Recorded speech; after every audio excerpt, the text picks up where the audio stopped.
حضرت مولانا یوسف رحمۃ اللہ علیہ کا ایک خصوصی خطبہ جمعۃ المبارک مورخہ 6 ذی الحجہ 1378 ہجری۔ بھائیوں اور دوستوں اور بزرگوں، اللہ نے انسانوں کو دنیا و آخرت میں کامیابیوں کے حصول کے لیے اور ناکامیوں سے بچنے کے لیے دین مرحمت فرمایا ہے۔ دین بمعنی کلی ایک معاشرہ ہے جس میں مختلف طبقات کے لوگ مل کر زندگی گزارتے ہیں۔ دین خدا کی ذات سے استفادہ کا طریقہ ہے، وہ ایک محنت کو چاہتا ہے۔ دین غیر اللہ کے وجود کی بنیاد پر نہیں ہے بلکہ خدا تعالیٰ کے وجود کی بنیاد پر ہے۔ غیر کی نفی کی جاتی ہے اور خدا کی ذات کا اثبات کیا جاتا ہے۔ پرورش نہ کرنا، عزت اور ذلت دینے کا تعلق غیر سے نہیں ہے بلکہ خدا کی ذات سے ہے۔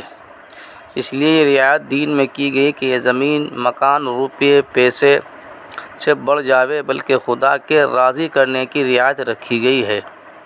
مال کو سامنے رکھ کر دین نہیں دیا گیا۔ جو لوگ یوں دیکھیں گے کہ کس صورت سے مال، ملک، مکان ملتا ہے، وہ دین پر نہیں چلیں گے۔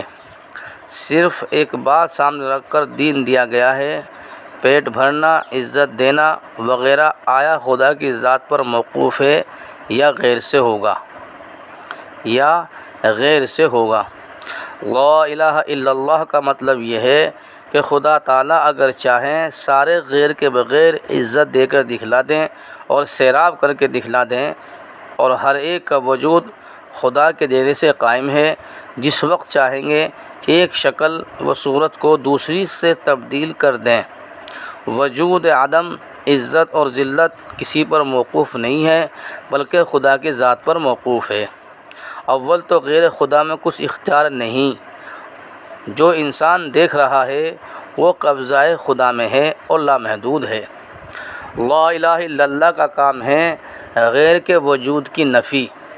لا الہ الا اللہ کا کام ہے غیر کے وجود کی نفی اور اللہ کی ذات میں اثبات کرنا اور لا انتہا بتلانا۔ اللہ اکبر کا کام ہے۔ حکومت میں جو کچھ دکھائی دے رہا ہے وہ ذاتی نہیں ہے بلکہ خدا کی ذات میں موجود ہے۔ لہذا لا الہ الا اللہ کا مطلب یہ ہوا کہ غیر اللہ سے رابطہ قائم کرنے کے بجائے تم خدا کی ذات سے رابطہ قائم کرو، پھر تمہارے لیے ایسا انتظام ہو جائے گا جو خدا کی رضا میں ہے۔ لا الہ الا اللہ میں وجود کی نفی بھی ہے، اس بات بھی ہے کہ وجود کا تعلق کہاں ہے، کہاں نہیں ہے۔ کلمہ غیر اللہ سے ہمارے رابطے کو توڑ کر خدا کی ذات سے قائم کرنا ہے۔ دنیا اور آخرت میں سرخروئی کا نسخہ لا الہ الا اللہ نے دیا ہے۔ زمینوں، دریاؤں، ہواؤں، پہاڑوں کے تابع تم نہ ہوں گے بلکہ یہ سب تمہارے تابع ہو جائیں گے بشرطے کہ رابطہ صحیح ہو جائے۔ زمیندار کو کہا جا رہا ہے کہ زمین سے دلی رابطہ رکھنے کے بجائے خدا سے رابطہ قائم کر۔ جس وقت زمین میں محنت کو کہا جائے تو محنت کر، اور جب چھوڑنے کو کہا جائے چھوڑ دے۔ ملازمت سے دلی لگاؤ مت رکھ۔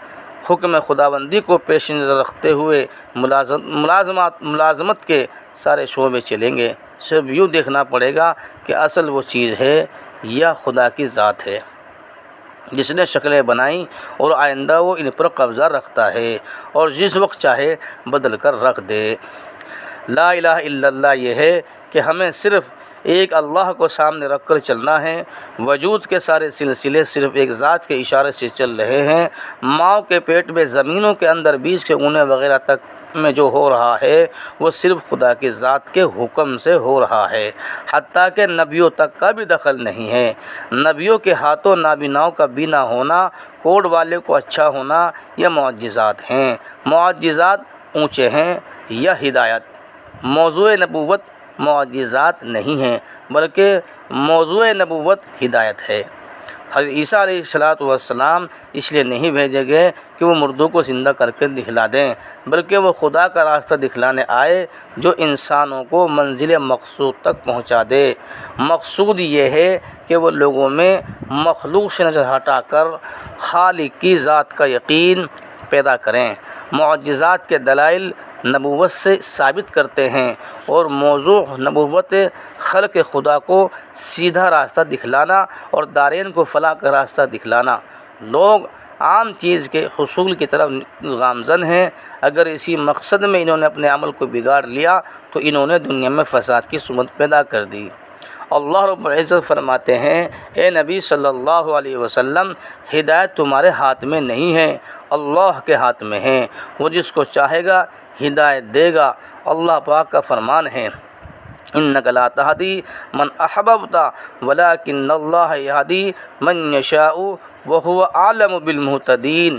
یہ آیت اس وقت اتری جب ابو طالب حضور صلی اللہ علیہ وسلم پر اپنی جان نثار کرتے تھے، بغیر ایمان مر رہے تھے۔ ابو طالب حضور صلی اللہ علیہ وسلم کی طرف دیکھتا تھا تو کلمے کا خیال آتا تھا، لیکن دوسری طرف ابو جہل وغیرہ بیٹھے ہوئے تھے، وہ ان کا لحاظ کرتا تھا۔ آخر یہ کہتے ہوئے جان دے دی کہ میں عبد المطلب کے مذہب پر مرتا ہوں۔ جو نبی کریم صلی اللہ علیہ وسلم ہدایت کا چشمہ بن کر آئے، اگر ان میں بھی قوت ہدایت نہیں ہے بلکہ خدا کا اس موضوع پر قبضہ ہے، تو پھر زمین کا موضوع زمین نہیں ہے اور غلے کا موضوع غلہ نہیں ہے۔ شکلیں صورتیں سب ہیں، لیکن ہر شکل پر خدا کا قبضہ ہے، اور خدا کی ذات پر کسی کا قبضہ نہیں ہے۔ خدا کی قدرت مشیت آزاد ہے، سب کے بغیر جو چاہیں بنا دیں۔ جس طرح جنت، دوزخ، فرشتے اور آسمان، غلہ اور پھل اور انسان اور جانور جب پہلے نہیں تھے، انہیں خدا نے محض اپنی قوت سے بنایا۔ اب خدا کی قدرت بدل نہیں گئی، خدا کی قدرت بدل نہیں گئی۔ شکلوں کے وجود میں آنے کی وجہ سے جس طرح اس وقت خدا کی ذات پر موقوف تھی، اسی طرح سے آج بھی وجود میں آنے کے بعد خدا ہی پر موقوف ہے۔ ہر جنس کا، ہر جز کا وجود رضا الہی پر موقوف ہے۔ ضروری نہیں کہ کھیتی ہوگی تو غلہ پیدا ہوگا، اللہ چاہے تو بغیر کھیتی غلہ بنا کر دکھلا دیں۔ بنیاد تو اسی کی ذات سے ہے جو ساری ذاتوں کو اپنی مشیت کے حصار میں لیے ہوئے ہے۔ لہٰذا دین کی شکلیں اس وقت زندہ ہوں گی جب اور ذاتوں کو نظر انداز کیا جانے لگے، جب جذبہ یہاں آ جائے کہ چیزوں کا بننا بگڑنا اور ان کا تغیر و تبدل ایک صف پر آ جاوے اور صرف خدا کی رضا ہی رہ جاوے، تو دین بہت آسان ہے، مقصد کا راستہ آسان ہے۔ اگر راستہ بدلتے ہیں تو ساری مشکل بن جاتی، اور راستہ بدلتے ہیں تو رسائی مشکل بن جاتی ہے۔ دریا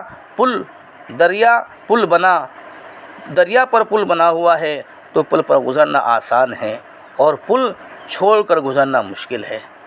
یہ خیال اگر یوں کروں گا تو پیسے نہیں ملیں گے، اس لیے دین کا مقابلہ ابتدا ہی میں مال اور چیزوں سے ڈالا ہے۔ جب امتحان میں پاس ہو جاوے، یعنی یہ شکلوں کو کتنا مانتا ہے اور شکلوں کو بنانے والے خدا کو کتنا مانتا ہے، حالانکہ شکلوں اور صورتوں میں کچھ نہیں رکھا، حقیقت خدا کی مشیت اور اس کے احکامات میں ہے۔ اگر انسان تھوڑے دن میں اس امتحان میں پاس ہو جاوے تو اس کے لیے کامیابی کے راستے کھل جاتے ہیں۔ شخصی طور پر چلتا ہے تو شخصی کے لیے شخصی طور پر چلتا ہے تو شخص کے لیے مجموعی طور پر چلتا ہے تو مجمع کے لیے جو سب کچھ خدا کی قدرت میں مانتا ہے، سب کچھ خدا کی قدرت میں مانتا ہے اور خدا کی قدرت کو لینے کے لیے دین کو دیکھ کر چلتا ہے، تو تھوڑی سی محنت کے بعد وہ سرسبز وادیوں میں پہنچ جائے گا۔